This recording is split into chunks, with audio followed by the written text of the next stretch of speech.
HISD bond propositions A and B. At last check, propositions A and B were both failing, and they still are. Again, 0% reporting. These are early votes that we're looking at, perhaps just a fraction of the early votes, 60% against, 40% for. That's proposition A, and you'll find almost identical numbers for Houston ISD proposition B. Both of these essentially infrastructure bonds that would be more than $4 billion.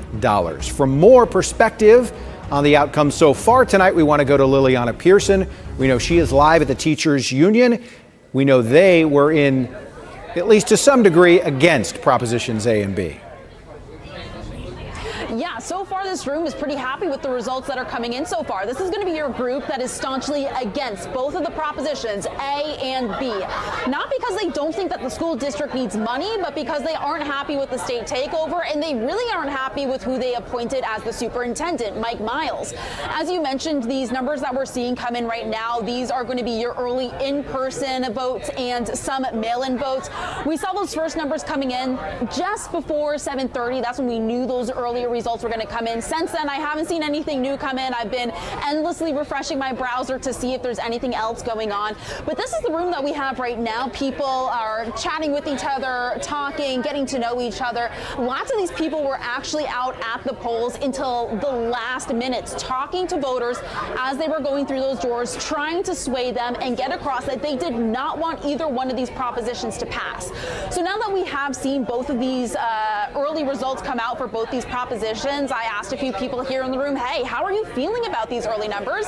They were feeling hopeful before, but they say now that they actually have some numbers to back up their feelings, that they're feeling great about this. Again, early numbers, there's a long ways to go tonight with a lot of people voting in person today, but they say overall this is exactly what they wanted to see. This was a lot of grassroots efforts that we saw from these people trying to get people to vote against both of these, going out and talking to the communities, doing a lot of news coverage, posting yard signs.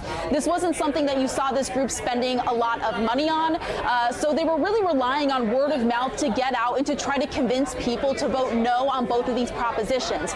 Again, Proposition A was going to be for building and construction on new and existing buildings, and Proposition B was going to be going into technology. Both sides telling us that they do want to see money going into the schools, but again, they just don't like that this takeover is happening, and they don't trust the current superintendent to spend this money. He's been a very divisive leader. Pretty much every decision that he's made faces some sort of pushback.